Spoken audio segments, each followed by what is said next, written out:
اگر ما بخواهیم که یک بخشی از مشکل بینمازها را حل کنیم، باید اول برشان نماز را از لحاظ معرفتی و شناختی خوب درس بدیم، برایشان خوب بفهمانیم که نماز در اسلام چقدر یک فریضه مهم است، چقدر یک رکن با اهمیت است، نماز چقدر یک عبادت معنادار و مفهوم بخش است، نماز چقدر یک مناجات ارزشمند است. این اولا باید برای یک مسلمان تعریف شود. مسلمان از یک لحاظ که بحث شناختی و معرفتی است مشکلش باید حل شود. عامل دوم عامل محیطی و تربیتی است. طفلی که در یک خانواده جوان می شود و بزرگ می شود که این خانواده به نماز اعتنا ندارند. در یک خانواده یک جوان زندگی میکنه، نماز نمیخونه. برش میگیم جوان مسلمان چرا نماز نمیخونی؟ شما باور کنین یکی از جوانای این منطقه را من یک روز از پیشش گله کردم، گفتم به نمازا نمیبینم، در مسجد نمیبینم به نماز. برای من گفت که مولوی صاحب در خانه ما هیچ کس نماز نمیخونه. هیچ کس گفت به خانه ما نماز نمیخونه. و این بسیار قابل تعجب نیست، چون یک خانواده نیست که نماز نمیخونند. خیلی خانواده های پیدا میشه امروز که به نماز چندان اهمیت نمیدهند. یک فرزندی که در همچو خانواده کلان میشود، یک دختری که در همچو خانواده کلان میشود، پدر وقت نماز است به نماز اعتنا نداره، صدای آذان میشنوه، صدای تلویزیونش بلند در خانه ماندگی است، ریموت به دستش است، خواندن فلانی را مانده، سریال ترکی را سل داره، سریال هندی را میبینه و فیلم چطورکایی را روشن کرده، قرار مصروف و مو است. اولادشان در خانه ششته، او دخترش طرف مادر خود که میبینه که مادر و پدرجان ششتن مصروف دیدن فیلم و تلویزیون هستند، نه آذان برشان مهم معلوم شد، نه وقت نماز برشان مهم معلوم شد. ایام که طرف اونا دید میگه ما هم یکی عضو از همین اعضای خانواده هستم دیگه، ما هم باشم در پالی پدر و مادر خود که می فیلم سل کنیم که چطور میشه. پس خانواده و محیط بسیار تأثیر داره. پدر خودش به نماز میآید ولی اولاد خود به نماز نمیخیزانه. صبح خودش به نماز میخیزه، اما لیافه که بچه خود سرش میندازه باش که این بچه شو بسیار نارامی کرد، جانش حتما درد میکرد، کدام تکلیف داشت، بخواب بودم خواب بچه که پره شود، این کجا بره در این وقت در مسجد؟ کشک و لیافه خوب سرش پرت خودش پت میکنه که خنکم نخوره. این پدر در حقیقت شفقت و ترحم نکرده در حق اولاد خود. این بگونه تربیه کرده اولاد خود را. این مادری که در خانواده و در این محیط خانوادگی به می ترتیب عمل میکنه، اولاد خود را در قسمت یک فریضه بسیار مهمش به اعتنا تربیه کرده. اهمیت به نماز نمیده، نماز فریضه مهم برش معلوم نمیشه. پس محیط و تربیت بسیار نقش داره. پیامبر صلی الله علیه و سلم میفرماید مروا اولادکم بالصلاة و هم ابناء 7 سنین. بچه هایتان را به نماز دستور بتین در حالی که 7 ساله باشند. نمیگه پیامبر صلی الله علیه و سلم که بچه هایتان نماز یاد بتین، نگفته که علموهم الصلاة، نماز برشان تعلیم بتین که 7 ساله باشه، دستور بتین برشان که نماز را بخوانند وقتی که 7 ساله باشند. پس وقتی که دستور بری خواندن نماز داده شود معنایش این است که تعلیم نماز باید پیش از 7 سالگی داده شود.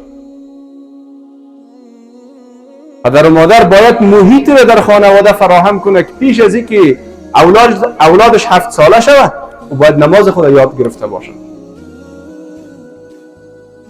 محیط بسیار اهمیت خود را داره و از این باید غافل نبود. سومین دلیل نداشتن یک الگوی مناسب است. عدم داشتن رابطه با صالحین و نیکان، با علما و شخصیت های نیک. انسان ها بسیار دوست دارند که به خاطر رفتارهای خود یک الگوی رفتاری، یک قدوه برای خود چه کنن؟ انتخاب کنن، موافق او زندگی کنن. شما خیلی جوانان رو امروز میبینید که در زندگیش الگویش یک ستاره سینمایی است. یک ستاره فوتبال برای خود الگو گرفته، موی سر خود مثل موی سر امو جور میکنه، لباس خود مثل لباس امو میپوشه، اخلاقش اخلاق امو برست. یکی رو میبینی که یک ستاره فری فایت برای خود الگو گرفته در زندگی خود، یک بچه فیلم برای خود الگو در زندگی خود گرفته. و جوان مسلمان باید الگوهای خوب در زندگی برش معرفی کرده شود. این کارم کی میتونه؟ محیط خوب میتونه، استاد خوب میتونه، صالحین، علما، اینا میتونن برای جوانا الگوهای خوب چی کنن؟ برشان معرفی کنن. این چی وقت میشه؟ وقتی که ارتباط یک جوان مسلمان با مدرسه باشه، با مسجد باشه، با عالم باشه، با نیکها و صالحین باشه، با شخصیت‌های خوب باشه. وقتی که ارتباط پیدا شد طبعا تأثیر پیدا میشه. تأثیر پیدا شد او جوان مسلمان برای خود زندگی یک دعوتگر را، زندگی یک عالم و دانشمند را، زندگی یک مجاهد را، زندگی یک شخصیت نیک و صالح را برای خود الگو میگیره و میخواد که در زندگی خود مثل امطور یک شخص باشه. یک حکایت شاید باری هم گفته بودم برایتان، بازم به یاد آمد در این مناسبت. جای خوانده بودم که یک مادر در هنگامی که اطفال خود میخوابان، پیش از اینکه خوابشان بده، قانونشی بود که داستان یک صحابی از اصحاب پیامبر برش تعریف میکرد. قصه یک صحابی رو میکرد برش. با ختم قصه طفلش خواب میبرد و خواب میرفت.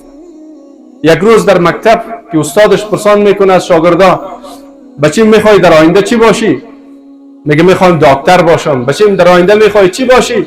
میخوام که انجینیر باشم و پولوت باشم و قاری باشم و عالم باشم. از بچه می خانم پرسان میکنه که بچه تو میخوای در آینده چی کاره باشی؟ میگه من میخوام در آینده صحابی باشم. و طفل سنوز شاید او درک نکرده بود که صحابی بودن چی مقامی است، چی ظروف و شرایط میخواه، ولی داستانی که مادر برش از شخصیت صحابی تعریف کرده بود او در ضمیرش و در قلبش ریشه گرفته بود. او نسبت به اصحاب پیامبر محبت پیدا شده بود در قلبش و در سینه‌اش. به این ترتیب اگر ما برای جوانای خود و برای فرزندای خود الگوهای خوب معرفی نکنیم، قدوه‌های نیکو معرفی نکنیم، در شخصیت هایی که اونا بسیار نمازخوان و نمازگزار هستند اونها را من حیث الگو برشون معرفی نکنیم، میشه که نداشتن الگوی خوب، نداشتن رابطه با مسجد و با مدرسه و با شخصیت های نیک یک عامل باشه از عواملی که بازو پشت نماز نمیگشته و نماز نمیخوانه. چهارم عامل مصروفیت در لهو و لعب است.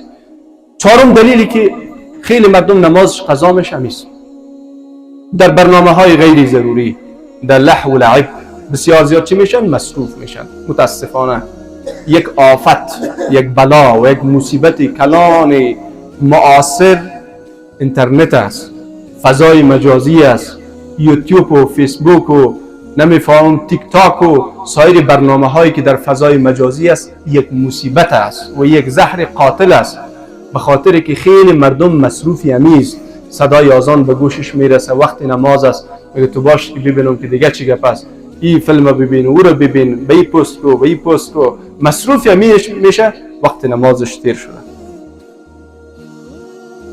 و متاسفانه این شبکه ها و این صفحات به اندازه برای معنویت و برای اخلاق و برای عقیده و دینداری یک مؤمن مضر است و کشنده است که من نمیتونم تعبیر کنم. شبهات پیرامون اسلام در اینجا مطرح میشه، مسائل خلاف دین و عقیده در اینجا مطرح میشه، دعوتگر در اینجا کوبیده میشه، مجاهد در اینجا کوبیده میشه، بالاخره افلام و تصاویر مبتذل و غیر اخلاقی در اینجا به نشر میرسه. پس جوان مسلمان است که اوقات بسیار گرانبهای خود را با دیدن امی فیلم های مبتذل، مزخرف، مضحک سپری میکنه و این باعث میشه که از نماز خود، از رفتن به مسجد و از عبادت خود دور بانه و باقی بانه. پس اگر ما این 4 تا عامل مشکلش در زندگی خود حل کنیم، به نماز پابند خود بودیم. اگر جوانا را متوجه این 4 تا عامل مهم بسازیم، دیگه به نماز خود پابندی می داشته باشند. عامل معرفتی، عامل محیطی و تربیتی، نداشتن الگوی مناسب، عدم روابط با صالحین و نیکان، با مدارس و مساجد و عدم نشست و برخاست در مجالس وعظ و مصروفیت در لهو و لعب و غفلت، اینا عوامل بسیار مهمی هستند که باعث میشه که نماز از پیش مسلمانان چه شود؟ ترک شود و در قسمت نماز بی‌پروا باشند.